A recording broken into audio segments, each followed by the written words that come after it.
The Star. Yeah, y'all already know. Seven in the pan. That dude Biz on the beat. Yeah. We live in entertainment. Sound change. Crown the kings, homie. This is where it get ill. About to have the tip off live as a tip drill. From the court to the diamond, to the track, to the big skin, flying round the field, starting five forever, keeping it real. If it matters in the world of sports, jeans and long sleeves, they taking no shorts. Hot to death, oh yes, these other sports podcasts live as a pros course. Biz market wave, the starting five goes off. No matter who you cheer for, emotions out the window, they analyzing with clear thoughts. They take it way deeper than the boss ever. No longer got any use for the four letters. The latest news, score stats and the view from the sideline. Ain't no guideline, it's just the truth. Yeah, no need to dig for a pardon line. It's always in season if people starting five. We going in on three, run the baseline, starting five. Get it, we got what you need. If it's sports news you see, we don't waste time. We talking cause we live it. We got what you need. We going in on three, run the baseline, starting five. Get it, we got what you need. And y'all know me, seven sign, I'm the illest cat stick. I got what you need.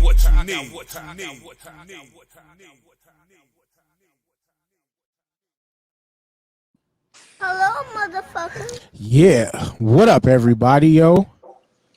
We are finally back inside the mayor's office. It's been a minute, y'all. I know it's been a long time since y'all had a seat in the mayor's office. Already the homie B-Rob is cutting up inside the office, but this is my place to go off on shit that I want to go off on. And today, with a couple of these brothers already knew this ahead of time, I need to get this shit off my chest about the WWE's 50 greatest tag teams of all time.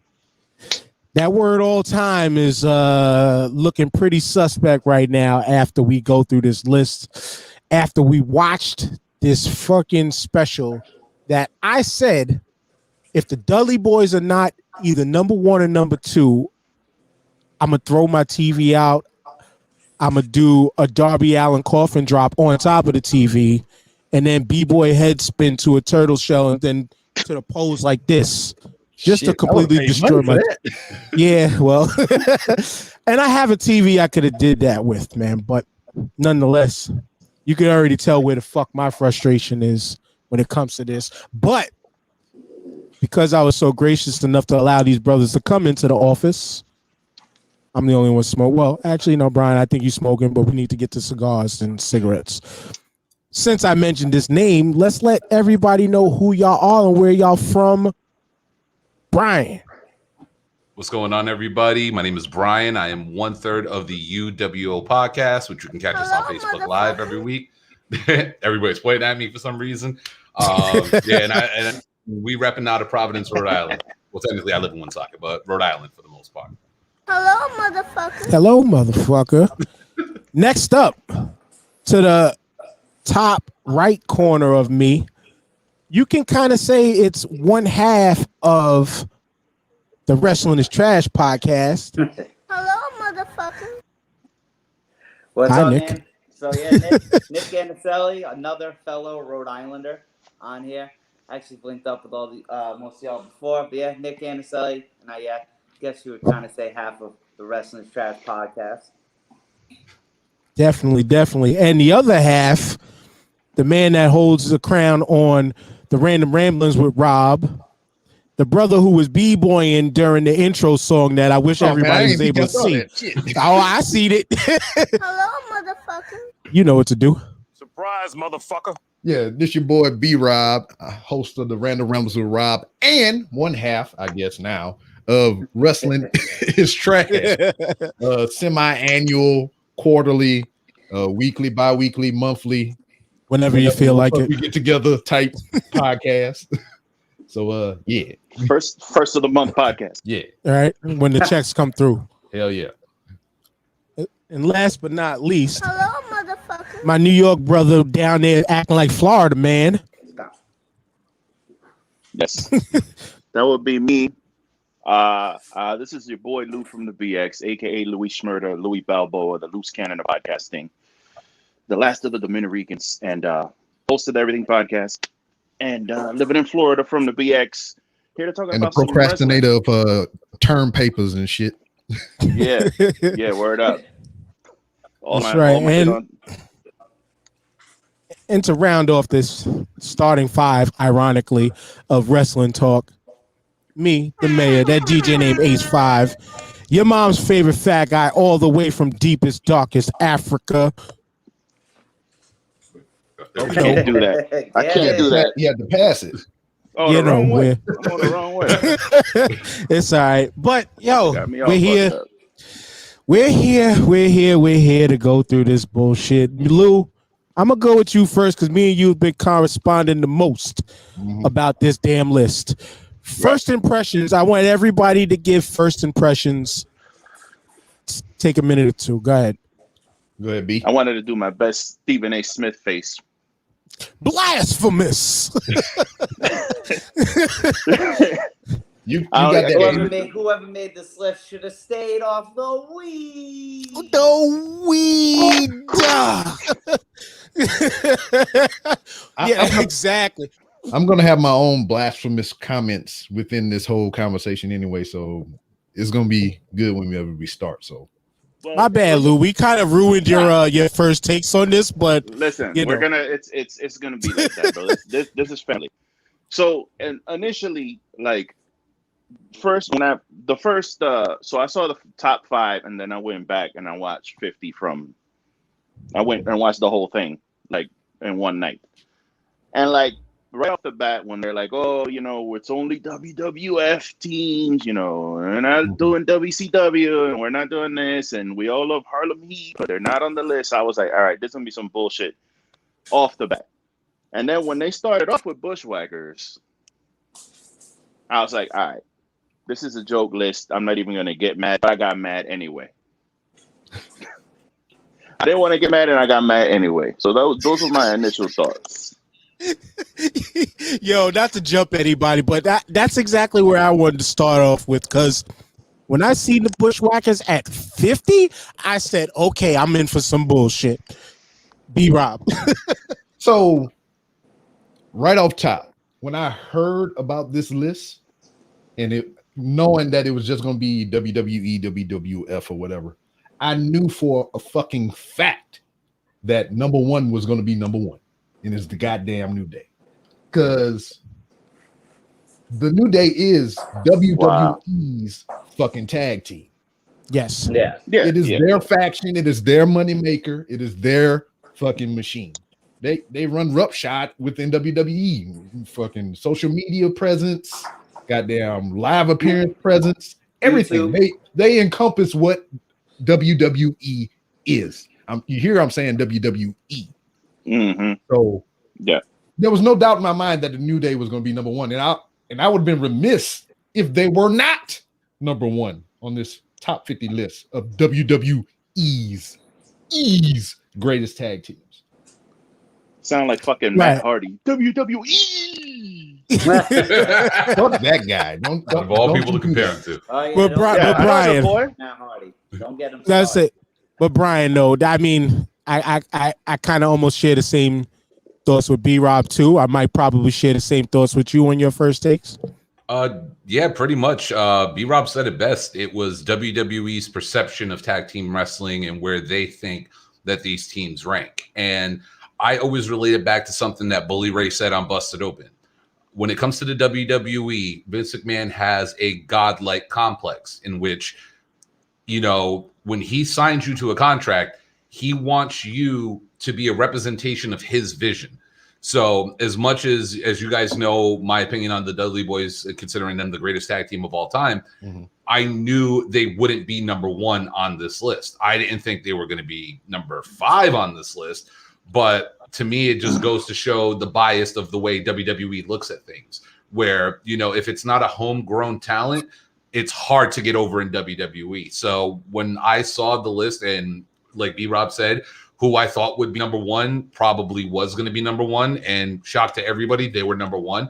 nothing against them, but to me, it's like there's so many inconsistencies on this list that like it does certain names on this list. When we get there, I'll tell you bother the shit out of me. So that's just my like overall thought of how this list went. Ooh, Nick, 100%. Coming It's with definitely fire. gonna be. Also to add to this or whatever, I'm actually looking at the list for the very first time. I know Brian and all them covered this list on UWO. You know, I popped in and out on that, and I knew who the top 5 were. I'm surprised that the Usos aren't higher up than what they are right now. Well, we'll hold that there and let Nick get his point out because we're gonna get there when we get there. Yeah, We're gonna I get would there. say I pretty much got to say what everyone else says. Like, I know there's so many good wrestling tag teams that we hear of, we see, and like kind of like we all said, like, so the Bushwhackers at 50. I was like, oh boy. So you just kind of knew, and like they said, I didn't think New Day was gonna be one. Honestly, I thought You they were was gonna the be top damn 5. fool if you didn't think that. Huh? I said, you's a damn fool if you ain't think that. I don't know. I thought they were I thought it was gonna be the Dudleys. I thought they just See, had the. we have the crux of nostalgia here. True indeed. So that's what it was or whatever. But we're not thinking about motherfucking tainment. So I don't know. I was probably still putting New Day in top 5 or whatever, but maybe even top 3. But I just thought they were going to give it to the Dudleys just because on commentary before, even on their last run in 2015-16, they said like the greatest tag team ever. Now, granted, since then, New Day's won a lot and all that shit, but still. The greatest tag team to come back and put young talent over because they came back and lost every guy. Yeah. They lost to literally every. But yeah, I mean, because we're briefly talking about it, I mean, number one, I pretty much fell back and was just like, you know what?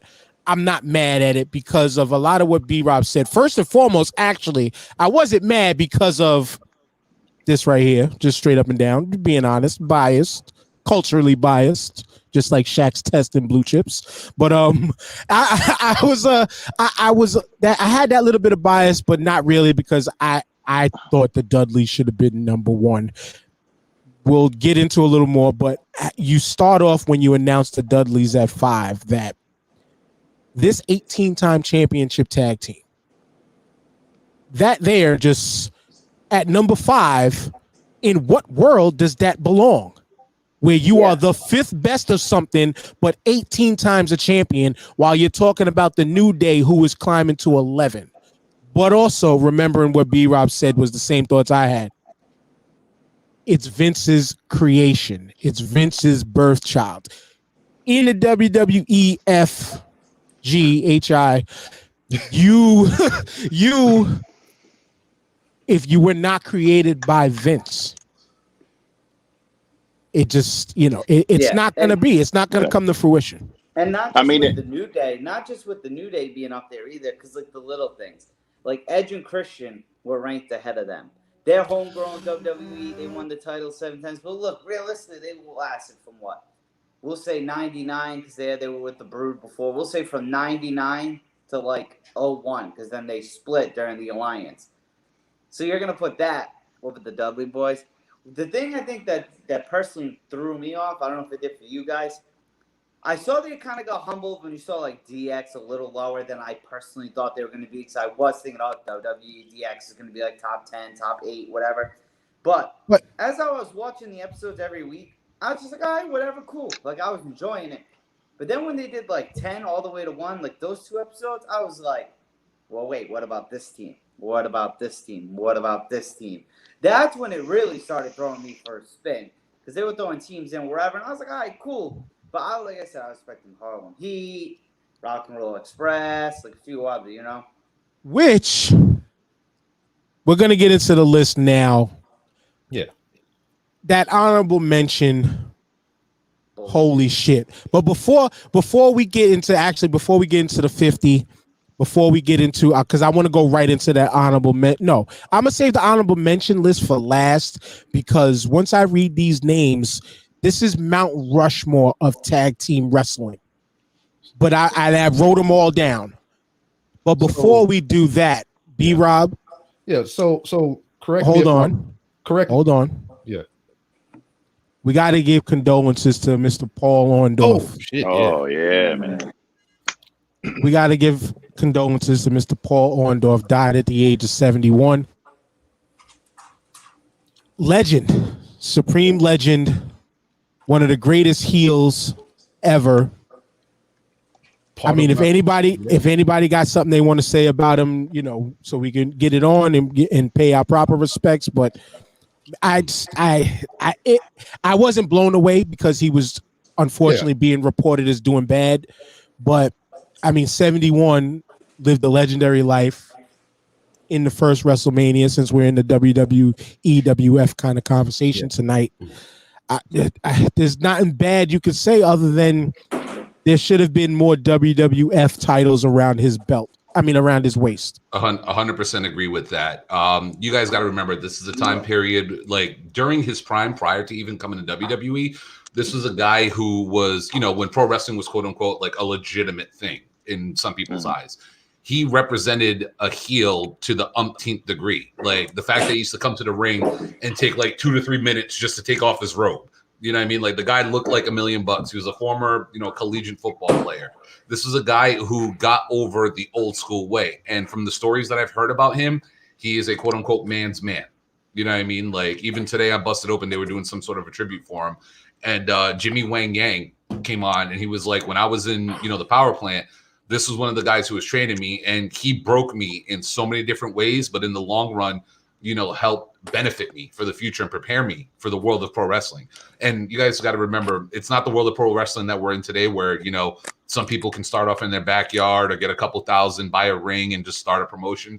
This is when you actually had to earn your way into a locker room, earn your way to get ring time, earn your way to get your spot, you know? And then when we talk about like what he means to the history of WWE, he was that great bad guy heel persona to the point where they had to put him in the main event of WrestleMania 1.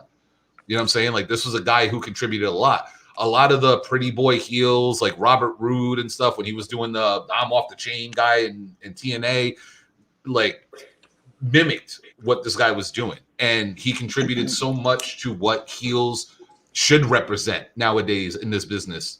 And, you know, not just being a great trash talker, but just being able to say things that, you know, the common folk won't relate to because that's his lifestyle. That was his thing, you know, and he brought a different type of realism to the business at that time. So to me, I will always look at him as the guy I loved to boo.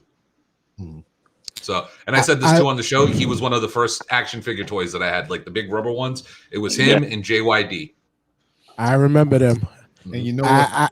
You know what's funny is this, like, I've been watching wrestling for a long time and thinking about it now, my first real wrestling memories were of him in that first WrestleMania match because I had the tape, greatest WrestleMania matches 1 through 5.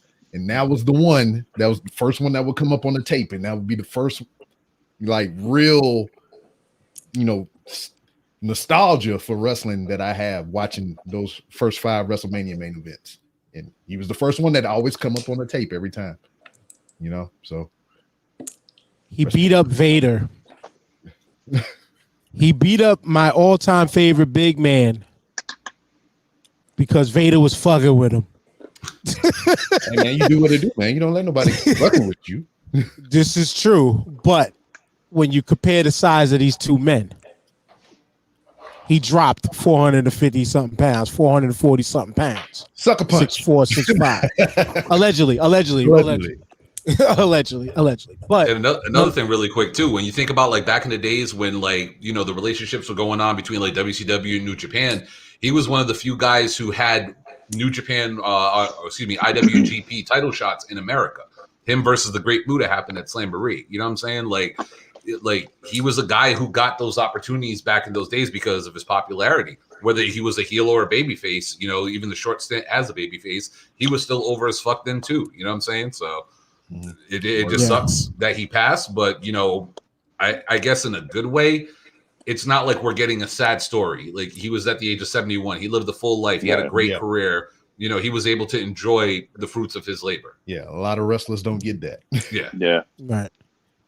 Lude, if you didn't notice, I've been doing the same Tezande like you, spitting side of the camera. Chocolate rain. Now, if you want to know about that, go check Oh, out my God. the Everything Podcast and Lou from the BX on Instagram. He put the story up there, or actually listen to one of his recent episodes. He tells the story of the inside joke, as he put it, tying it into Chocolate Rain and Tezande and all that. Super inside baseball. But rest in peace to Mr. Paul Orndorff, man, supreme legend in the world of wrestling, gone at the age of 71. Yeah, absolutely. Now it's time to get into the bullshit. Let me get this share screen going as I bring it to the WWE's website. And I'm just going to quickly breeze through the top 10 so y'all understand where this bullshit went. But go ahead, Lou. These two fucking idiots never won the title. Could you imagine they would have won the title and be looking the fucking belts? It would have been amazing because they were fun. My God. Yeah, they were fun. But that's the thing about this list too. Like when I first saw them, I was like mad. And then at the same time, I was like, yeah, but you know what?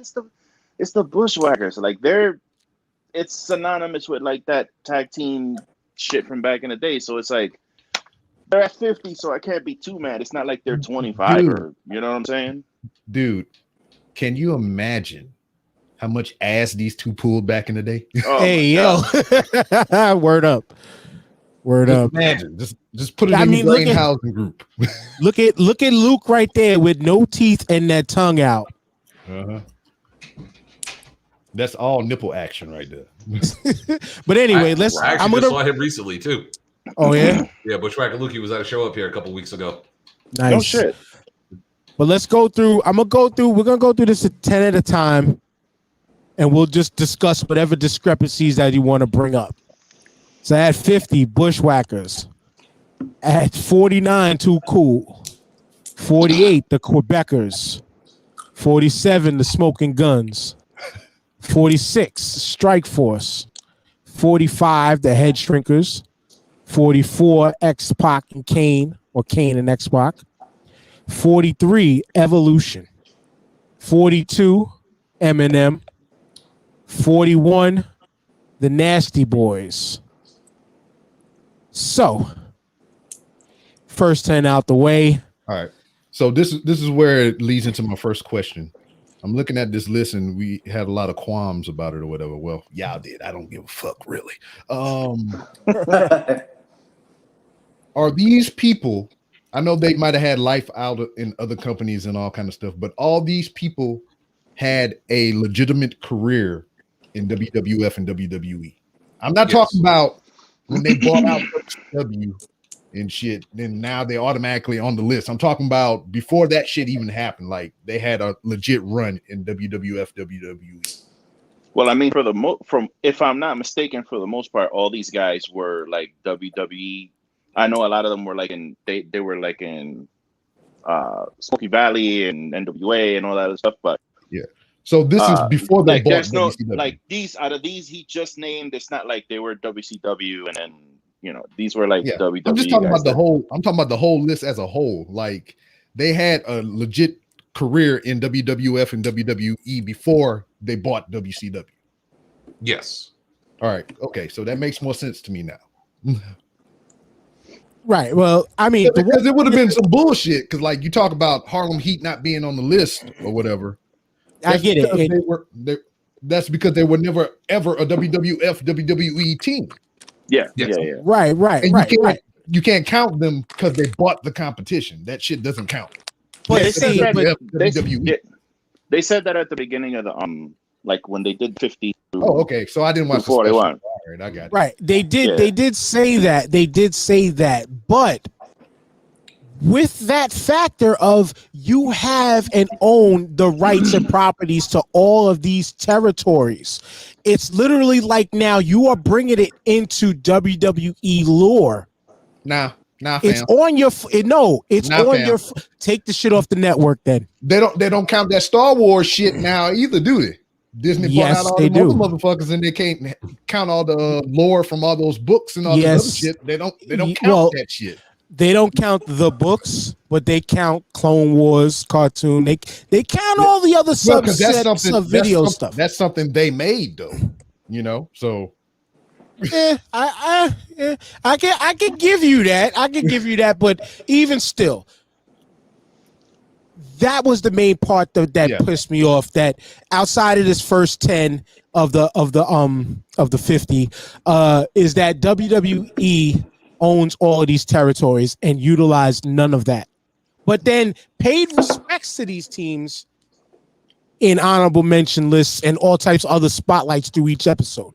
That's where the bullshit is. But to me, like the top 50, the top 10, the bottom 10. Bottom 10. I was reminded, like the Quebecers, Brian, like I forgot how good they really were. Yeah. ECO, man. They were very good back in those days. Like, to me, this is where like my annoyance with this list comes in. All right, when you talk about a team like, say, the Nasty Boys, right? They talked about their WWE run, but a majority of what sounded good during that little promo package was more about their WCW run. So I'm like, okay, now you're including WCW involved in this. You know what I'm saying? And it's like, all right, are we just crediting them on what they do in WWE? Or are we also taking into account the shit that they did in WCW? Because, you know what I mean? If you're talking about that, then that's a whole different story. But to me, it's like, if you're making a WWE list, just refer to what's gone on in WWE during their run. And that's why. Exactly. You know what I mean? Exactly. Because then that even helps out the little things, like when you were hyping up the Dudley Boys at number 5 for being 37 million time tag champions around the world. Your number.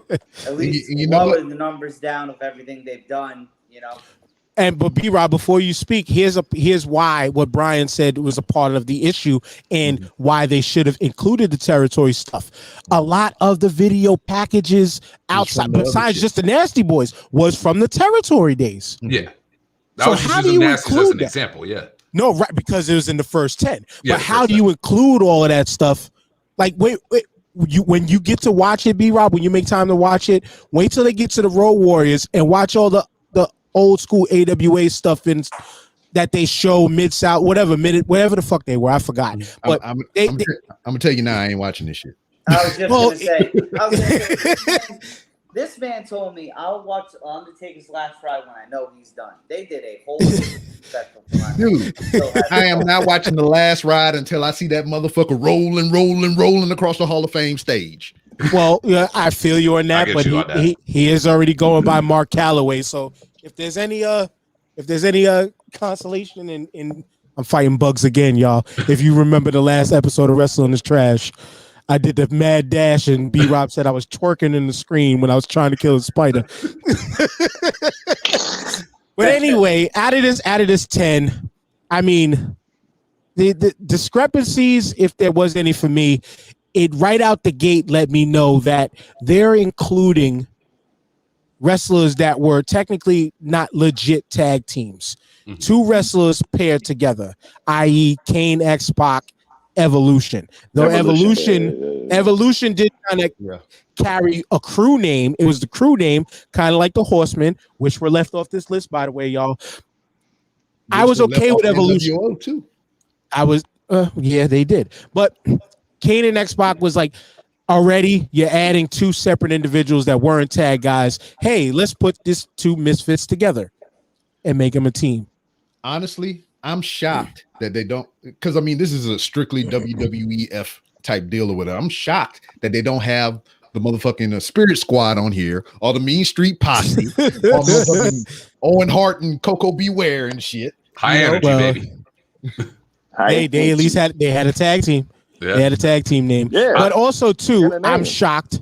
Like you mentioned them, Brian, the Nasty Boys. I'm shocked that they are not higher than 41. That was one of the teams that I thought should have been higher. And based on this list, the Smoking Gun should have been a lot higher. And another group that I think, aside from the Bushwhackers, that I thought should have been higher on from the bottom 10, were Too Cool. To me, Too Cool as a WWE act.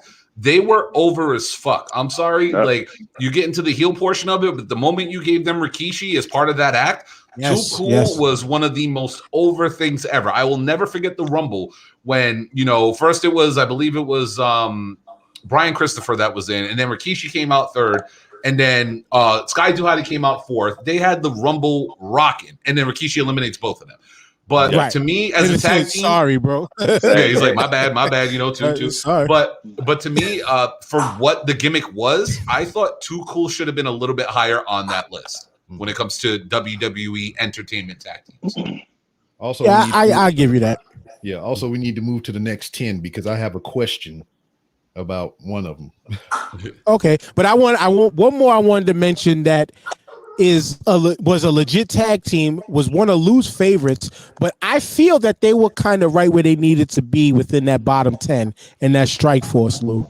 Yeah, I wanted that's the thing with Strike Force is funny because I loved Tito Santana when I was a kid. And like El Matador. Going back and looking at their like how long they were together and all that, I'm like, all right, I mean, I guess I see why they're in the top 50, but they should have at least made like they shouldn't have started this off. They should have been at least somewhere like in the at least maybe 40s, close to the 30s or something. Because it's just, I mean, you got, I don't know, bro. I'm trying to understand what they did with this list. Yeah. I was trying to understand what they did with Tito Santana, man, because I remember he was hot on fire, then he left for a little while. He came back as El Matador, and they turned him into the Matador. And I got two fun facts for you, right? Two fun facts for you. Strike Force versus Brainbusters was one of the reasons why me and Kyle became friends. We used to take the bus together. Who are not on this list, by the way. Yeah.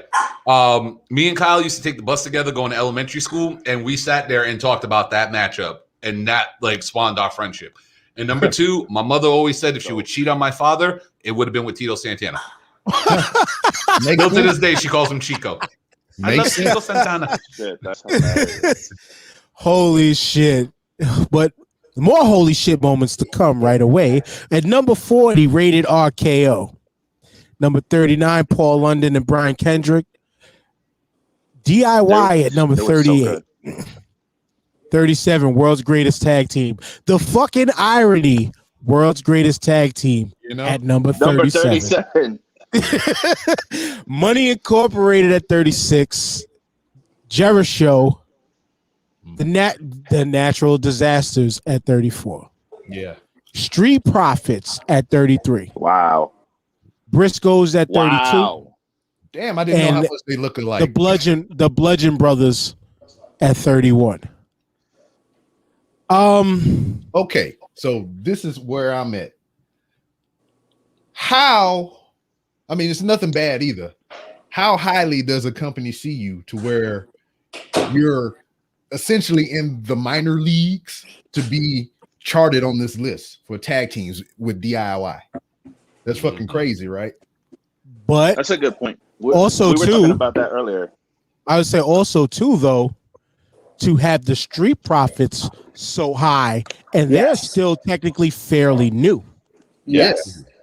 Where does a company think of you the same? Yeah, it's crazy to have Johnny Gargano and Tommaso Ciampa, you know, given where they made their bones in this company, and to have them on the list already. The only NXT team on this motherfucking list. That's crazy. You know what was crazy? Who got left off the list? Because I was thinking about it. I was like, I can see why they put the Street Profits, NXT, Raw, and Tag Team Champions. But what about the Revival? That's what speak on that. We were talking about that. Speak on that. We were talking about that in the pre-show. We were talking about speak on that, y'all too. When I saw DIY, as much as I liked them, it took them forever to take those fucking belts off the Revival, who held it down in that division for fucking ever, and they're not on the list. So it's like, fuck are you doing? To me, what bothers me about DIY is, with all due respect to both of those guys, because I'm fans of both of them, they had a 1-year run. Yeah. In NXT. It was a 1-year run as a tag team, not 1-year run as champions, any of that stuff. It's just a 1-year run. And to me, it's like, if you're going to have any representation from NXT as a tag team, it sucks to say this, but still considered the greatest tag team down there was the Ascension. They were undefeated up until the point where they gave up the belts. True. So if you're going to represent NXT in any state, form, or fashion, that would have been the team to go with. I understand the popularity of DIY. I totally get that. But I'm sorry to say this, but the fact that they made the list and were never considered quote unquote WWE because they're under developmental, which I still call them, unfortunately. You're still under developmental and you're representing NXT. I think it was a bad move on WWE's part to include them on there. And a majority of the reason why people love them so much is because of the feud. It wasn't even because of the tag team, truly. Yeah, to be honest. exactly. The feud between themselves was more over than it was the tag team. And I've been saying this for years. There's audio documented footage. When they first went against each other at the goddamn CWC that first time, I was like, these two are going to have feuds upon feuds upon feuds forever. And damn if it didn't come true. They became a tag team, and they teased it from the first match they had at the CWC that Ciampa was going to turn on Gargano. I seen it. It was just like when he had the little hesitation about, you know, if you want to shake his hand or not after the match and shit. And I was just like, oh, they got something here. See, the first sniff of bullshit, just to make sure, because I did step away. Are we going from 39 to 30 right now? 31. 31? Okay. I got my first whiff of bullshit when you had Chris Jericho and the Big Show at 35. Yeah, get fuck out of here. Like, Yes, fuck sir. out of here. I love Chris Jericho. He's probably in my top 4 or 5 of all time. But, y'all have one title reign, I think. Well, Yeah. I kind of believe they did that because Chris Jericho, I think, Brian, you the historian and shit. I believe he has the most tag titles next to Kofi with different partners. Yes. And the thing is, too, didn't they unify the belts or some shit? They had they were unified at the time. Yeah, so I mean, but they did have me. Okay. See, you got to understand, you're looking at this list for WWF, WWE, so you got to look at people that have made, and we can disagree with a lot of this shit too, made impact or monumental shit or history within WWE. Jericho and Big Show, multiple time tag team partners, multiple time championships. Goddamn DIY, just that story just in itself is fucking crazy. I would be remiss if I didn't call bullshit on that. Them are Undisputed Era if they're not gonna include the Ascension or hell, what was the other tag? AOP was a good tag team, but still, yeah. I mean, and can I say one team that I feel like is very underrated out of this 10 that we just went through? Was that the Hooligans, London and Kendrick? Yeah. The fact that we talked about this the other day. The fact that they were WWE Tag Team Champions for over a year, were holding the record up until New Day broke it, and the fact that you got them this low on the list to me is BS. It's like if we're going to talk about history, we're going to talk about historical facts. Their names just got taken out of the book about 2-3 years ago. Yeah. And they've been there for what, like 10 plus years, holding that title reign. I'm sorry. To me, that's more BS. They should have been a little bit higher on that list. Something crazy. Not much higher, but some higher. Yeah. My favorite part about them as a team was the fact that they took crazy ass bumps. They took crazy ass bumps. Well, but they were 2 little ass dudes, and they went that long with a title reign. Like Demolition, big dudes. New Day, they were way over by the time they started that reign. Kofi was already an established star. These were just 2 cruiserweights who became tag champs that were just that over. Yeah. And being reminded of them watching this special and seeing them, they brought out that they were at the epicenter of when everything was a high spot. They were not the epicenter, but at the beginnings of when everything started to become more and more of a high spot. I mean, we had our WCW era who gave us the cruiserweights, where you could kind of say the high spot era started there, but it died off a little bit in what these brothers were doing when they came in. And I'll be honest with you, they were around in the era, I think, when I kind of started to tail off of the WWE at the time, because they was the only product around. So I was familiar with them, but I wasn't watching them as often as probably I should have been, because I was tired of Disneyland at the time. I was tired of Disney World. And hey, Mayor, I'm sorry. Who you have above? Who was it that was above the Street Profits? Jericho and Street Everybody, pretty Profits. much. There was somebody in Everybody. between there. Above the Street Profits was the It was Briscoes No, and Jer- Harper and Rowan, the Bludgeon. No, Oh, it below was them, you mean? It was sorry. You mean below them? Jericho, somebody, and then Street Profits. Money. Natural disasters. Oh yeah, Man, no, yeah. they need to be not there, dude. That was Natural disasters. Yeah, that was a fucking dope ass tag team. Them two big motherfuckers, man. Yeah. Those two, you'd see these two big fat guys, and they were doing all kind of shit that like. I remember the change too, and in the name was what made me trip about it because like he was Tugboat, Yep. Yeah. then he turned to Typhoon. You get Typhoon. it? Yeah. Tugboats, Typhoons. The Typhoon Typhoon and Turn his Typhoon back took on out Hogan. the Typhoon took out the Tugboat, and then the 2x4 took out the Shockmaster. I remember when he sat on Damien. I never forget. Oh, when he yeah. sat on Oh, Damien. Earthquake. Yeah. Yeah. Wait, I'll dog. never in my life forget that shit, bro. That was And then he horrible scrambled shit to I open get the see. bag and shit. He looked at the bag like, oh. Now I have question about that because Brian, since you're right now more of a historian than me because of my the gap that I divulged to y'all. Wasn't the snake named something else before Damien when he brought out the then he brought out the Cobra and that was Damien? I don't know. I always Well, heard it was Damien. always Damien, and then didn't the Cobra have a different name? I didn't know the name. Honest to God, I can't tell you the name of the Cobra for when he brought that time out. It was Santino. But I do remember Damien, and then I remember he had the yellow python, and it was called Revelations. Those are the two names that I remember. Okay. Oh Okay. shit! Okay, yeah. Yeah, No, when he came 'cause back I for the rem- '96 time, he came back with a yellow python. Yeah. Okay. Damien was like pancake. Yeah. Snake cake, baby. Yo, just to we left DIY for a second. I just wanted to give a couple words on DIY. Again, this was in the era of when NXT was hard to come by. Like NXT was maybe only on YouTube, and I wasn't invested in NXT at the time. I was about to say But- Paige was the champ though, so it wasn't hard to come by on that. Hey, See what you did there. I see what you did there. You had to go there. Oh, time, my man. Not gonna do Sorry, it. my man. Not gonna do it. but loot you, baby. But anyway, no. When I kept hearing these names, Gargano and Ciampa, or Ciampa as everybody else likes to call him. Ciampa. I can't say Ciampa. Ciampa. But when I seen their last man standing match, I had to go back and watch that last man standing match. But one of the greatest matches I think I've just ever seen. Period. Got to give them brothers their props for Oh that. yeah. But let's give.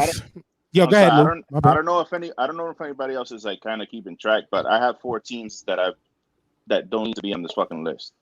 Like out of so far that we've named, like I got 4 X'd out. So do you have people to nix in every 10? Like people that you want to take out? Oh yeah, I have 4 people crossed out that shouldn't be on the list. Oh, Save that to when we finish. All right, I want to hear if anybody. I don't know if any else will keep a score, but since Lou's keeping score, I'm interested in those names. Me too. At the end, but let's get back into the rest of this. The rest of this 50. What we got next? What we got next is me clicking all the screen share buttons. It actually gets interesting now. It's but number 30, Owen Hart and the British Bulldog.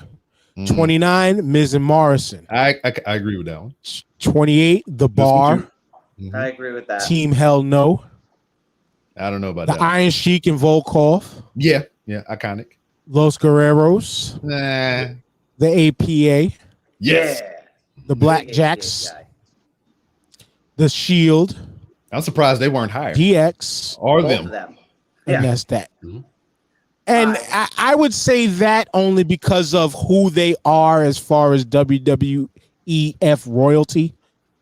But I don't give fuck that. Out of DX, the New Age Outlaws, which are higher, that was the tag team to me. True. So True. when I saw them put DX in there, I was like, wow, WWE humbled the shit out of themselves. And Put do you DX think that low? Yeah, do you think it's like Triple H was like, hey man, just like scoop me up some. I mean, don't put me like real high, but don't put me real Like low this- either. Because when, No, I, 'cause I mean, when I penance. saw them, It feels. This is I feel like penance Triple for H is like Booker T. he would have been in. I mean, he is in the Hall of Fame because of DX, but like it would be like a Vince McMahon thing if it wasn't for DX with Triple H. It's just like he'd be on this last leg and shit, or he might even pass on to the other side and shit. But and it then they was put him in the weird. Hall of But Fame.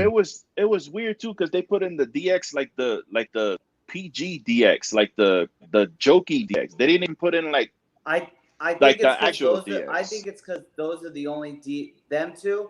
I think that's the only time they won tag titles together. I think in the Okay, 90s yeah. they didn't win the tag titles together. To me, that's what it was. It was like I could see why they're where they were, especially when you talk about Shawn and Hunter. Because if you go back to the original formation of DX, they weren't really more of a tag team; they were more individual acts Just people that just together. worked together. Right. You know what I'm saying? Right. But then when you go into the second iteration of the tag team, it was Yeah. more of like, Shawn not being able to come back. Shawn's a good Christian boy, Yeah. while Triple H is over here doing his comedy shtick. Yeah, They're trying to buy Dick- tickets from prime time. Like that era of DX, I can see why they're where they are on the list. Because they were very entertaining. But as a tag team, they weren't like full on team until later on into their careers. Yeah, and then That's I enjoyed DX the latter half or whatever. Yeah. when they started I was acting gonna goofy say- and shit, I was gonna say that shit was hilarious when like Yeah. Triple H was making like low-key dick jokes and Vince Shawn Michaels loves just cock. like Shawn Michaels Yeah, was there like choking because The era of DX, the era of DX when they did the Little People's Court was when I started to really like DX because the NWO was over. Yeah. And at that time, when the two came out, because obviously DX was created in retaliation of the NWO, while everybody else was suck it, I was still like this. Because the NWO, it's another argument for another day. I know they just talked about it on the podcast that B-Rob doesn't like, where they actually gave credit to ECW as being the ones who turned the wrestling game and not the NWO, but that is facts. I digress. Well, yeah, they did. They changed ECW literally changed the game, but then they got bought the fuck out. but NWO took that and made it, as you say with Cameron Grimes, B-Rob, hit that button. To the moon! Whoa! They took it to the moon, and it's undeniable. I was honestly so happy where they placed the APA personally. Always one of my favorite tag teams. I just think the concept of them, like I don't know if you watched the WWE Untold on them. Like, Oh yeah. They just got told, we're going to drink beer. Like they drank That's it. beer. They're both big motherfuckers that beat people up. Acted like they smoked cigars. And I'm trying to find good quality APA shirts because I really wanted Rob and I to go to SummerSlam as the APA. Oh man, honestly, I forgot about that shit. I'm gonna make them shits. Fuck it. I can't find like a good APA shirt. I just think it'd be perfect for Rob and I. PNG dope. logo. Yeah, PNG logo and press. Give me that shit again. I'll make them shits. Fuck it. I'll say this about the APA. Honestly, I thought they should have cracked the top 20. Yeah. If we're talking about WWE here, this is an iconic tag team. During that late bro. portion of the Attitude Era, they were one of the most over tag teams in the company. They had a great gimmick. Everybody knocked on the door. Didn't matter who you were. You knocked through that door. You showed respect. And they would either go out there and whoop your ass or they'd have fun just roasting you. And us being from Rhode Island, I live literally 10 minutes down the road from the Friendly Tap. Like it's right down the block. So, you know what I mean? You know what I'm saying? So APA always holds a special place in my heart. They and found it was always ways to shoehorn them into segments. Yeah. This is why APA is so special. So the Friendly Tap, my dad used to know the owner there. Mhm. And when Raw came to town, my dad didn't have a lot of money, whatever, but always somehow got money to go to wrestling shows. But we didn't go. Really upset. He's like, oh, we're going out to eat. Long story short, went to the Friendly Tap. APA was there because they were doing the damn scene and all that. Holy shit. Yeah. Got to say what Oh, up. the bar scene was there. All three times. Okay. Anytime they come to Rhode Island, it's Friendly Tap. So like APA's bar fights when he became the Nanny Gansett arm wrestling champion. Even the night when the feud was going on between the Invasion and WWE, and Stone Cold was at a bar, and he was at the bar, and Vince is trying to go there and convince him to come back, and he comes back at the end of the night. Whenever they're in Rhode Island, it's always Friendly Tap over here. It used to be owned by Tim White.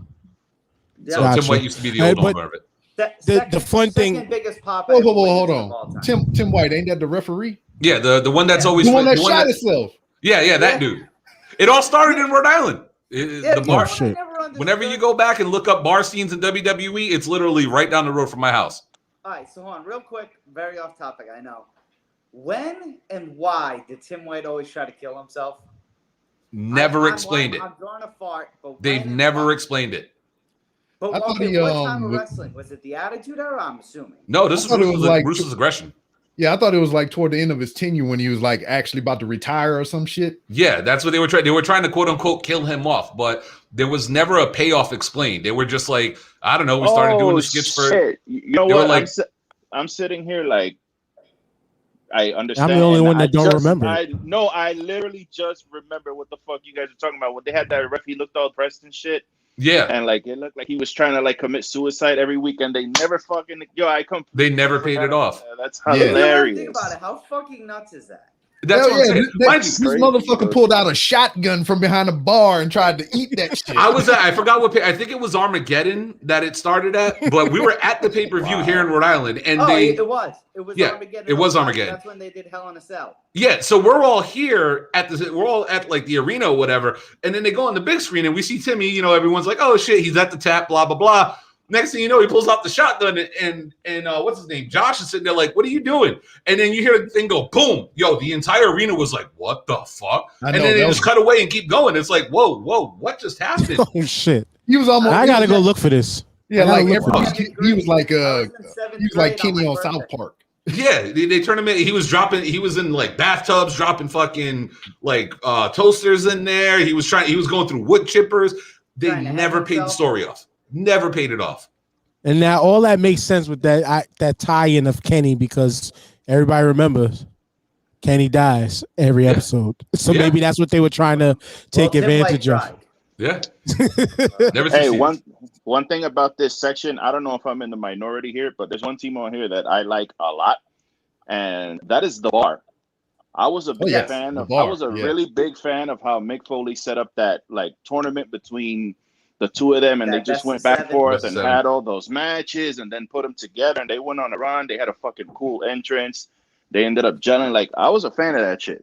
So I was like glad to see them here, but I would have liked them a little higher. Because the thing I was really fond of with the Bar, and I was really skeptical at first, was they were the ones. Two guys were feuding, came together as a team. That was the team that beat the New Day streak to end it. And at first I was like, oh, fuck no. Like, I was hoping it was going to be Gallows or Anderson or someone like that, right? But in hindsight, would we really want that now? No, not now. But at the time, just seeing how Gallows and Anderson went. I wanted a legitimate tag team that was in the company. But because then, if you remember, a month later they lost it to Gallows and Anderson. But it was like, so I was heated. But then they made up for it because they ended up having a legitimate tag team run, which is fair that they are the ones that beat the New Day. Like, now that you look back on it, like the Bar. Like, okay, they had like 3 WrestleMania matches. Yeah. They had the ladder match when the Hardys returned. They had the one with Nicholas and Braun, pretty memorable one. And then the other one after with like Aleister Black, Malachi Black, Ricochet. And don't forget the ladder match too. Yeah. And see, this is another one. They are on this list not because of Sheamus, but because of Cesaro. Multiple time champion with multiple partners and shit, you know? So, well, I think he only has what? Oh, yeah, no, because sure he had Nakamura too. I was going to say, I thought it was just Kid and Sheamus, but then he won with Nakamura too. But again, my issue, 2 singles guys that you threw together. Feuding against each other. They earned together. I'll give you that. I'll give you that. I don't hate on that when they do good. Like but realistically, every tag team is 2 singles guys put together. Oh, shut the hell up. See, this is my thing when it comes to those guys, right? Like when it comes to, because I'm with you on the 2 guys thrown together thing, because I'm not a fan of that. But when you're thrown together and you stay together for a long period of time, you develop a team name. You come out like you were saying earlier with the entrance and everything, right? Yeah. It's like they turned into a team. Like we saw them, like you said earlier. I'll give you that. Yeah. Started with the feud. You know, the feud brought them together, and then not only did they stay together, but they were successful together. it worked. And for me, it's like B Rob said, I give it more to Claudio than I do to Sheamus, because prior to WWE, he was part of the Kings of Wrestling with Chris Hero. You know what I'm saying? And they were another tag team guy. Another tag team guy. So you know what I mean? So like to me, it worked. And I think he was kind of the glue that held the group together. Even though Sheamus was more the personality, Cesaro made the team like gel. Like when you look at a lot of the tag team stuff, Cesaro was the one initiating the tag team stuff, while Sheamus hit the big moves. But no, I give them 2 props. Like to me, I think they're properly placed on this list. Boy, and Cesaro but- had a hell. my man. And time, my man. Cesaro had a hell of a hot tag. Yeah. Oh yeah. Yeah, remember when he went around the whole ring and he was jumping Yeah. on people and uppercutting people over the barricade? Yeah. And- One of the things I my hate. man. One of the things I hate when they put these like 2 random people together is the fucking half and half Yeah. entrance. Like I fucking hate that shit. Yeah. It's like play half of my music and then the other guy walks out and they play the other fucking half Jericho of was his music. notorious for that shit. Fucking It's what- hate it's- that shit. It's Just funny awful. you say that, because I will say this. I honestly think Miz and Morrison should be a tad bit higher. Not out of the 20s, but a tad bit higher for what they did. They got themselves over from going through ECW, going to the main roster, and even right now reuniting again, even though I think we can all agree we'd rather have Morrison do something different than being with the Miz. When they are together, they are very entertaining. Yes. So, my man. so to you me, all I know. feel like they should be a little Hey, bit really, higher on this list. Really, my man. My man. Hold tight, my man. Y'all know how I feel about the Miz as a singles wrestler, but Yeah, he's the greatest As of a- all time. oh fuck you! But Eddie as loves a it. tag, Eddie but as loves a, this. but as a tag team, I give you that, Brian. That like Isn't he as a don't- two-time Grand Slam champion, The Miz? 2-time Grand Slam champion. Ain't Main never evented been done WrestleMania before. and won. Look, he is the first 2-time Grand Slam. Man's not hot. man's never hot. But the one I wanted to get to before we move on to the top Stop it. 20, the Blackjacks nostalgia placement. I'm gonna be honest here, and if I come off like a noob, I'm sorry. If I sound like I don't know what the fuck I'm talking about, but before I watched this, I had never fucking heard of the Blackjacks. I heard Sorry. of Blackjack Mulligan, and that was about it. And Yeah, I've never heard of the Blackjacks. I don't think they were overrated. We're also not old enough to be honest with you. You've seen the black and white especially photo. Nick. I had no fucking idea. Alright. Who For they real, were. like you guys were all talking about Paul Orndorff earlier, like. he's Yeah, I know. amazing. But Look, the only Yeah, he thing was I know he was about- already retired when you was born. The only That's the thing. But Nick that's the was thing. swimming in the nutsack when Orndorff was running The around. only thing Hey, I ever yo. saw him live for is when they did Hogan's birthday and he came out and Eva Marie kissed him and then Brock Lesnar said, "Party's over, Grandpa." But Oh, wait, I want you to know, say 'cause, something really random quick. So I was scrolling through. Mandy Rose showed up on NXT. I don't know why, but she did. But not to wrestle, but she was scoping something out. Sorry, Ooh, that's it. really? Word. That's all right. She can show up Well- on my DIC. Hey yo, good thing your room is hermetically and sonically sealed. Yeah. Nobody can hear you. But let's move on to the next Top 20. group, Yeah, the top 20 now. Undisputed Era. All right. Yo, look This- how this makes sense to me. small Kyle O'Reilly was. Yeah. Was, yeah. I fucking Wow. I love these guys. I'm sorry. The Soul Patrol, Atlas and Johnson, Yeah. Yeah. Toru Tanaka and Mr. Fuji. Tanaka. Now, I forgot about Tanaka. Yeah. But I remember Mr. Fuji wrestle, but not where I remember where I seen him, but I always knew he wrestled. Yeah. I never got to see Mr. Fuji wrestle. I only remember him as being the manager. Manager, absolutely. Yeah. The Steiner brothers. This is where I These really started to motherfuckers feel. right here.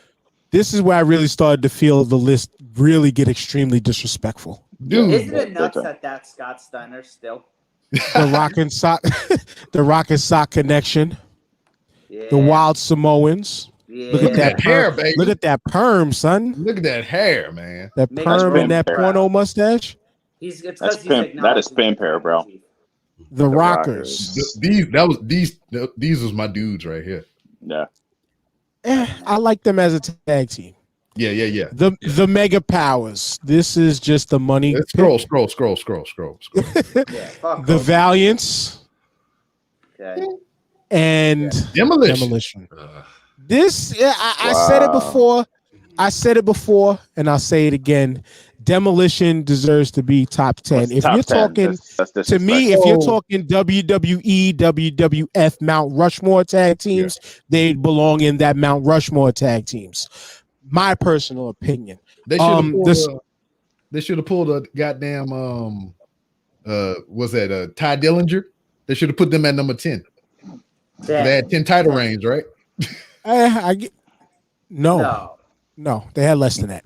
All right, No. Can I piss off the culture real quick? Longevity reign. All right, cool. All right, never mind. My bad. Can I piss off the culture really quick? Yeah, Go ahead.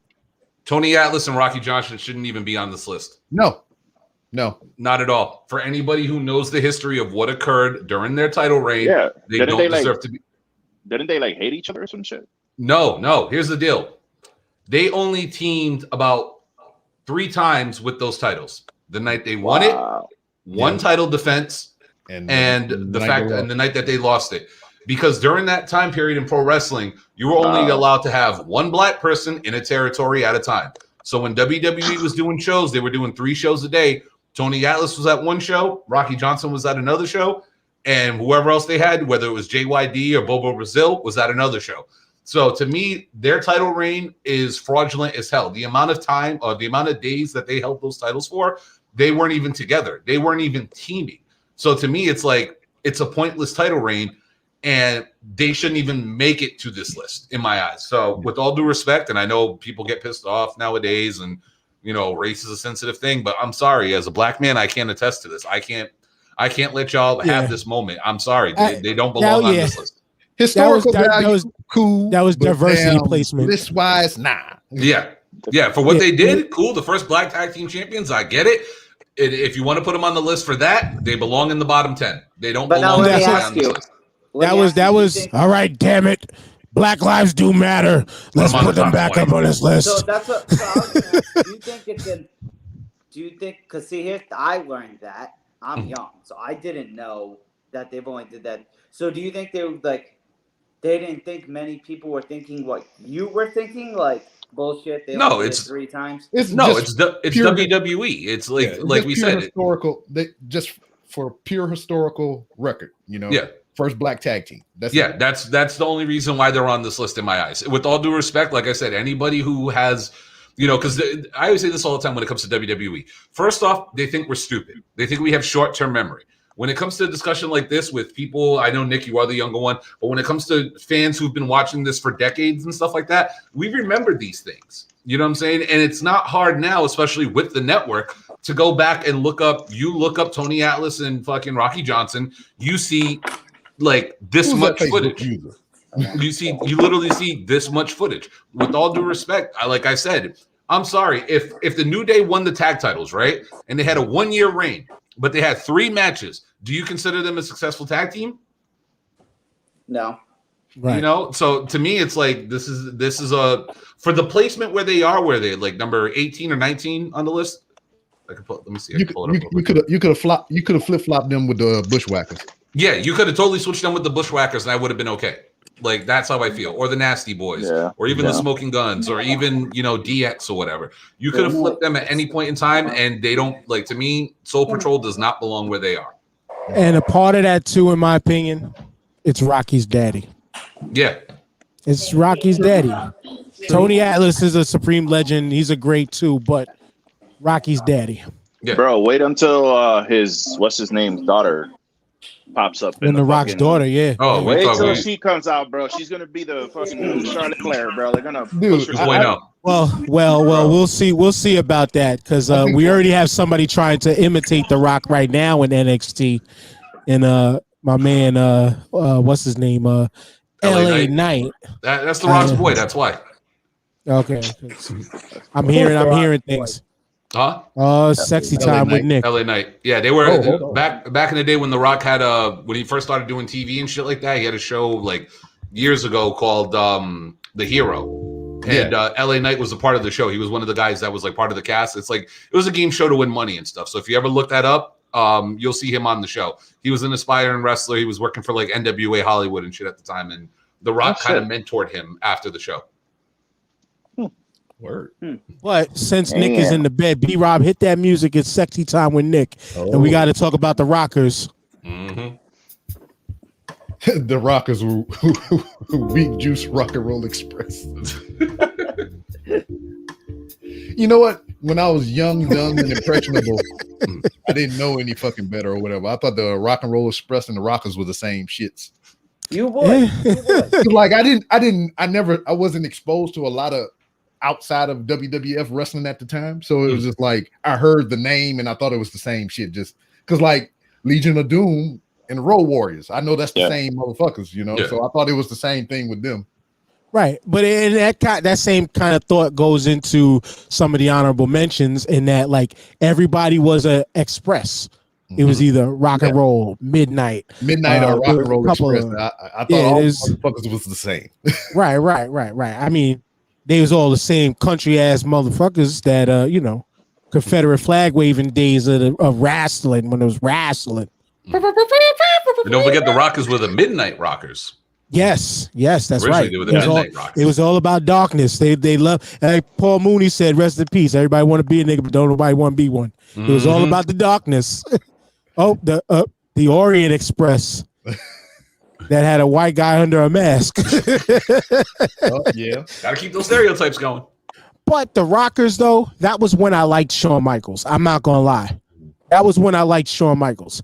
I you know, when they became HBK, Heartbreak Kid, and all that, that was when the character made me hate the man. But as the Rockers, just at the time, they can be perceived as one of the most innovative high flyers per se, even though, you know, there was a number of other individual wrestlers who were kind of, let's give props to Coco Ware. Off the top rope. Man, shit. Coco Ware. He would murder people with that missile drop kick, boy. That and that brain buster, dog. Ugh. But the Rockers were official. And he was just like murking people, dog. Like I love the Rockers growing up too. And when it comes to the Rockers being placed where they are on the list, I'm cool with that. Because if you think about it, they inspired what we see today. Like their style of tag team wrestling. True indeed. Inspired what we see today. When we talk about like Young Bucks, when we talk about, you know what I'm saying, like the Hardy Boys or Edge and Christian, they were offspring of the Rockers. Especially the Bucks right now, right this minute. Oh yeah, they're Rockers 2.0. Right, this is Well, who said Coco was a glorified jobber? Who Facebook user? Please expose your name or go to StreamYard. Facebook user, bro. Yeah, go to goddamn. Hold on, Maloney. Goddamn Hall of Famer. Hold tight, my man. Hold tight. Whoever Facebook user is, please go to StreamYard.com/Facebook so we can see your name, so you can expose yourself on these hot takes. He ain't even got to do all that or whatever. I mean, that's too many steps. Stop it. Oh, you son of a bitch! Kick him out. He said Coco Beware equals QT Marshall. No. Wow. Shit. He's trolling. He's trolling. No. Yeah, I got something for that.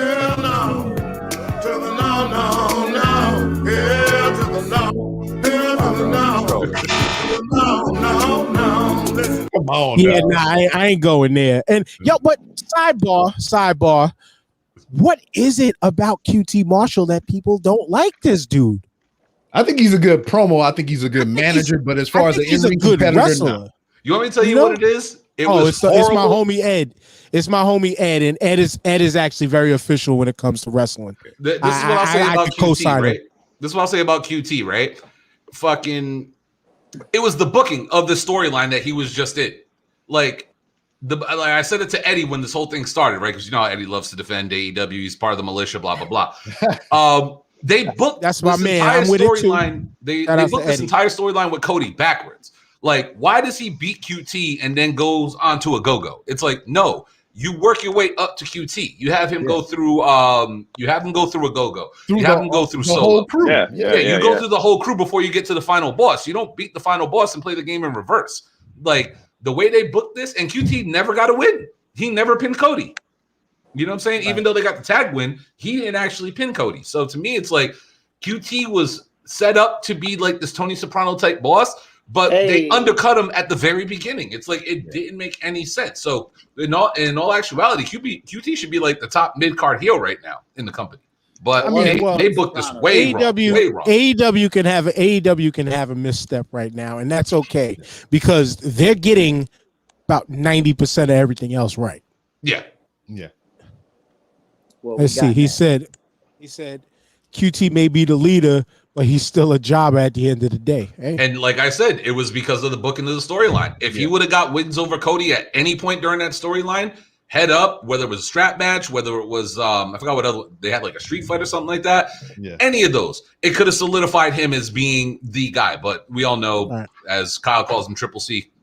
Right. So speaking of jobbers too, is Luther. Chris Jericho did that whole story about bringing him in and how they had their match 30 years ago, and now they use him as the dark always a good jobber. old boy connect, man. I ain't mad at it. 30 plus years in the ring and you still going? There you go. We said it on the show. Everybody, all the EVPs and even Jericho, they all got their friendly hires. Jericho got Luther. But we'll never see. Well, shit. I could be wrong because they got fucking pro wrestling tees in their goddamn back pocket and shit. But you'll never see a QT Marshall pop vinyl or goddamn merchandise. So don't worry about it. Yeah, true story. True story. But to round this off, and then we could get to all the other shenanigans afterwards. Sorry, B Rob, I used your word. Let's get to the last 10 of this list of WWE. This goes to show how great this list is that we're segueing AEW into the conversation anyway. Well, shout outs to Eddie. I'm a part of that team AEW too. Shout out. Really quick before you continue, Demolition should definitely have been in this top 10 list. I'm sorry we haven't thought about it, but damn it, they should have been here. Yeah. Listen. I'm with you. Even over these brothers right here, which a lot of nostalgia has been coming more and more recently over the Dynamite Kid, but he was phenomenal. Go back and watch a lot of Dynamite Kid stuff from back in the day, and he was as incredible as they say. And the Bulldog was just the powerhouse that he is. But as a tag team, this is a nostalgia higher in my opinion at 10. Yeah. Number 9, the Brothers of Destruction. I'm gonna keep going. Thank you. New Age Outlaws. They should have been the higher. Usos. They should have been higher. Legion. This was another one because this stopped at the end of the second to last episode. This is where they ended. You want to talk about wanting to break a TV? But let me continue. Do you want to break here and stop at 6, and then we continue on to the top 5? We could do that just like the episode did. Like the episode did. We could do that. Go right ahead. All right. I'll say this when it comes to the 10 through 5, right? Bulldogs, I can understand why they're there because during that time period when WWE was trying to go international, they were a team that like really helped bridge that gap of them going overseas to the UK and stuff like that and having that market. You know what I mean? And obviously we all know the relationship with Brett and Stu and Vince during that time period. So the Bulldogs being in the top 10, I'm cool with that. Brothers of Destruction at 9, I'm actually cool with that too because they were just over as hell together. Because the storyline of them feuding was always great, but when they were together, Brothers of Destruction were tearing shit up for years. The Outlaws should be around 6 for me. If they're not in the top 5, they definitely should be 6 because when we talk about the Attitude Era, of course, being the most popular era of WWE, they were a draw within themselves. They kept tag team wrestling alive during that transition of Attitude going into where, we're going to get in with the top 5. Introducing the Dudleys, Edge of Christian, and all them. But if you didn't know, ladies and gentlemen, boys and girls, children of all ages, you say that at any wrestling show, everybody knows it. Somebody. The Usos to me are perfect where they are, and LOD should have been lower. I'm sorry, when you talk about their WWE run, they should have been lower. WWF, nah, fuck that player. Yeah, no. Because I personally was mad that they weren't, because to me, again, Mount Rushmore, top 3. Top 3. But because of the WWE run, and we all know, Nick, you might not have been alive yet at the time, Vince and them disrespected the Legion of Doom. First off, by bringing them in as the Legion of Doom, changing the name, trying to make it making it his property. But we still call them the Road Warriors. Still, most people call them. Most people still call them the Legion of Doom because of they're more familiar with them in their WWF days, and their title reigns were pretty limited, if to be totally honest. So when thinking about this again, Lou, like I'm actually not mad because this is the WWE list that they're at number 6. Yeah, it's just it's hard because I completely understand that. I get it, and I know, you know, I was a big fan of WCW also, so. But I'm sorry, but when I think of tag teams, the greatest tag teams for me, Legion of Doom, it's just I don't know if it's the kid in me seeing them big giant dudes with the spikes and the fucking face paint, how they used to just beat the shit out of people. It's a nostalgia thing. It's a total nostalgia thing for me, bro. I put them number 1 just off of nostalgia. Oh wow, honestly, yeah. And for me, I put them up there. Even in the WWE, Brian, they gimmick their shoulder pads and the spikes. Yep. Here's the perfect example of the bias on this list, right? Remember earlier when I was talking about the Nasty Boys, when we're talking about the footage and the stuff that they were talking about with the Nasty Boys? Go back again and watch the Legion of Doom segment. What do they talk about more? Do they talk about the LOD run in WWE, or do they talk about the Road Warriors career? They talk all about the Road Warriors career. Yeah. They talk about them over in Japan. They talk about everything else but the WWE run, aside from SummerSlam 92 riding in on those motorcycles. Because who the fuck want to talk about Draws, Drunk Hawk, and goddamn Heidenreich? LOD, yeah, you got to count them too. You know what I'm saying? It's all part of the LOD act. So I'm sorry, with all due respect, when we're talking, like, this is why I said it's a WWE list. If you're going to tell us it's a WWE list, you should rank them based on what they do in WWE. You look at the record that the Legion of Doom had in WWE compared to the record that Demolition had in WWE, two totally different spectrums when you're looking at it. One list is long as hell, the other one's short. And especially if you go back to that for a lot of these older tag teams or whatever, if you're doing strictly WWF, WWE, it wouldn't be on this list. It would be all new teams. Let's hit this comment from Ed though, because we said what we said about the New Age Outlaws. He said, "I'm a stand, and they're not a top 10. They are a byproduct of the nostalgic aspect of the Attitude Era. People overhype." Now, I say that they overhype the Attitude Era only because they give the WWF almost all the credit for what ECW and the NWO sparked off. That's why you might not. I will say the Attitude Era, but I really don't say the Attitude Era because I don't look at the WWE being responsible for what we had going on at that time. It was only because they bought out everybody. Yeah, and then anything that WWF, WWE did was always reactionary and never innovative. It was because somebody else did something and they were reacting to what they did. Yeah, they did it on TV first. And you want to tie that into what's going on today. It's a part of the reason why Vince can't get anybody over today, because good thing for them, the crowds are coming back because now they have something to listen to. Now they're gonna have the crowds to listen to. When they had motherfuckers in there, they never listened. To a point, but when they did listen to the fans, that's how we got Daniel Bryan, and that's how we got Colton. That was a hostile motherfucking takeover. That was undeniable. They made that. They super made that happen. But I personally think that that's about to come back. To be honest with you, know, with Daniel Bryan, that wasn't solely on the crowd either. You know who put him over? Fucking John motherfucking Cena. You know, John was the one that put Bryan in the spot. If you watch the Bellas and know that he's married to one of them, and their mom dates Johnny Ace, and that could be another connection too if you want to do that kind of conspiracy theory stuff. But I know about that because my wife watches the Bellas, and yeah. Can I address the whole Attitude Era thing real quick? Because Go right ahead. Because it's a topic that like always drives me nuts, right? I equate pro wrestling to the music business, right? Mm-hmm. Now I'm assuming we're all hip hop heads in here, right? We can all say current state of hip hop. Here is my hip hop company. You know what I'm saying? Like the current state of hip hop right now is yes, these artists are making money hand over fist, right?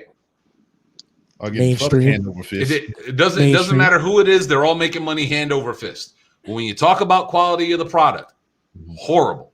Mm-hmm. Record sales, mainstream aren't going anywhere, right? But when we talk about, the biggest stars in hip hop, we talk about who? Mainstream artists. WWE's biggest period, including WCW, including ECW, was during that portion of the Attitude Era when they had the most eyes and they had the most viewership in that company. Yes, I understand today they're making more money than they ever have. But when you want to talk about the quality of the product, even though people say, the matches weren't great during the Attitude Era, some of the storylines were stupid. When a person walked through that curtain, no matter who it was, whether it was the main eventer or the opening act, that place went ape shit. Kai and Tai would come out. That place would go ape shit. Val Venus would come out. That place would go ape shit. There are stars that are on the roster to this day who wish they got a reaction the way that the New Age Outlaws did. And my perfect example to that. My perfect example to that, talking about how the New Age Outlaws aren't overrated and aren't over. What tag team had a similar gimmick to the New Age Outlaws just about 7 years ago? Oh yeah, Enzo and Cass. Mm-hmm. Enzo and Cass. What happened the day they debuted on Monday Night Raw, walking out to the Dudley Boys? Ladies and gentlemen, my name is Enzo Amore, and I am a certified G, and the entire crowd knew the words. Oh yeah. What about that one episode of Raw when Enzo didn't even have a mic and he was and the crowd said along. That means you're over. I'm sorry. When people say that the Attitude Era was overrated, trust me, go back and watch the shows. Match quality, it ain't the best in the world. But the people that are in that ring, or the fans that are in those buildings, were never sitting on their hands. Never. But that place was always rocking. And people, and really quick before you continue, I just want to say this one more thing. When people talk about the Attitude Era, it's because WWE, like you said earlier, won the war. Mm-hmm. We're only calling it Attitude Era is because WWE is calling it the Attitude Era. And facts, and it goes back to what B-Rob said, all because the WWE was more reactionary. Yes. Than proactive. Because if they just kind of mimicked. Yeah, if it wasn't for WCW and all those other companies making waves and shit. Oh, they were still. The Gobbledygooker will probably be a professional wrestler. T.L. Hooper, the Goon, Phantasmo. We still remember these people? Repo Man, all them motherfuckers, Yeah. The ECW zombie. That was after though. Yeah. About my man, Beaver Cleavage. But Ed, we mentioned that, Ed, if it wasn't for the ECW, there is zero Attitude Era. Exactly. 1,000%, because that little old company down in South Philly sparked a revolution like none other. Changed the business. Yep. He said, "The Goon, come on." I mean, hey, you know who was You know who was over for me as a kid? I dug the shit out of him, and when he got his first victory, I flipped my shit. Goddamn Barry Horowitz. I'm a fucking dude, man. 100%, yo. I was all for that. I would definitely. It always used to crack me up when Bobby Heenan would call him Barry Horriblewitz. I was the fucking funniest shit in the world. Yeah, but that whole like quote unquote pre-96 era WWE, that might be a conversation for us one of these days, man. That pre, like he mentioned, the gobbledygooker when Bret Hart was the one who was the flag holder, which also if you want to talk about turning the tables on the WWE, Bret Hart deserves more roses than people give him. Mm-hmm.